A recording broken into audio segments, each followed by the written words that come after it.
I've written over 40 million views worth of YouTube scripts, and these are 7 script writing hacks I wish I'd known sooner.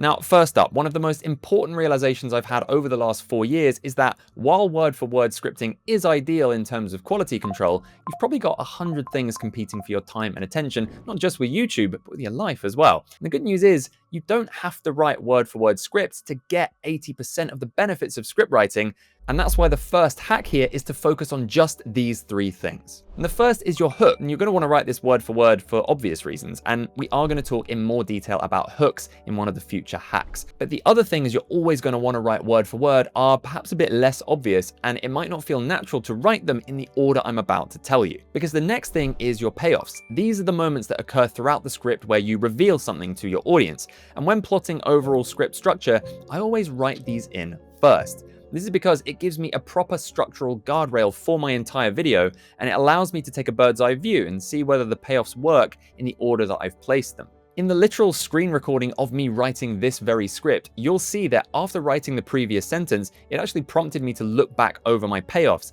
and I realized that I needed to rearrange them for a more sensible narrative flow. So we've got our hooks and our payoffs, and the final thing we always want to write word for word are our setups. Because now you have your payoffs written in, it's much easier to set them up in a compelling way. So that's tip number 1. If you've got less time, or maybe you just prefer to riff a little bit, writing hooks, setups, and payoffs word for word and nothing else is going to be a lifesaver. And speaking of hooks, they're pretty stressful to write, aren't they? Because you know how important they are, so it's incredibly easy to overthink them. So use this simple formula regardless of your niche to get your hook down on paper. And before I show you the formula, the key thing to remember here is that we're not trying to write our hook straight away. We're just writing down the components of the hook that we already know using the formula as a guide. So in the education or edutainment niche, the formula is target, transformation, stakes. Target is pretty simple. This is my target. Who am I aiming this at? Who is my audience avatar? Transformation is what is it they're going to be transformed by in your video? What is it they're going to leave knowing that they didn't know at the start? And finally, stakes is what is at stake for them if they do not achieve the transformation. Entertainment, it's character, concept, stakes. Character, who are the characters in the video? What is the concept and what are they going to be doing? And what's at stake for the characters? What do they stand to lose or gain by taking on the video's concept? Now, whatever this looks like in your niche, write these components out first, and then it's much easier to combine them into a working hook, because now you're past that blank page stage, and you've basically dodged your brain's tendency to overthink. And if you're still wondering how to combine these components into a finished hook, well, experimentation is really the key, but to make it a little bit easier, you can also use my free GPT script hook. It's available in the description below, and it's been used to write literally thousands of hooks over the last year. Now, speaking of overthinking, you know how easy it is for your brain to convince you that you can't move on until you found the perfect word for a particular sentence. Well, I found a really stupid way to keep making progress even when your brain tries to stop you, and it's called writing a blob script. Here's what a blob script hook looks like, and I want to see if you can understand what I'm doing here. This glorified X that was once marketed as an XYZ is also now an A, a B, a C, and so much more. And what's worse is we spent hours creating our perfect system, building our X, and gradually pouring our whole lives into this thing. Okay, so what's going on? Well, put simply, once you start writing and get into a flow state, you have to allow yourself to skip certain words. Because if pausing to think of a fancy adjective or the perfect verb is going to ruin your flow, well, then it's not worth it. So that's really the third hack in a nutshell. If you've got momentum, don't lose it. Instead, write X or Y or thing or whatever it takes for you to keep on writing. You can come back to it later and turn your blob script into a second draft. Now, this next one's going to make filming your videos easier, and the good news is there's no right or wrong way to do it. So here's what's probably going to happen. If you take hack number 1 and focus only on your setups, on your payoffs, you might feel a little out of control in the section in between.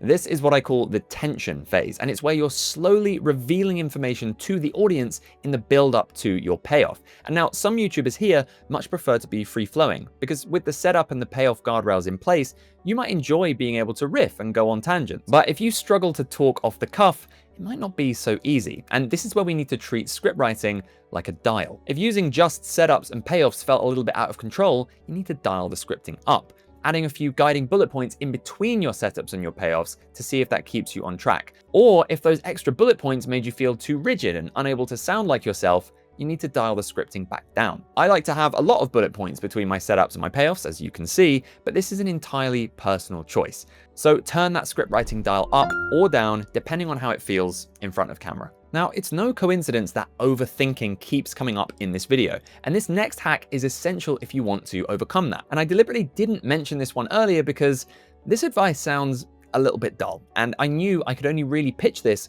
to the hardcore. And hey, I guess the fact that you're here means that that includes you. But worth mentioning before we get into it that you can basically inject this hack directly into your channel using a 5-step email course that I built for you for free.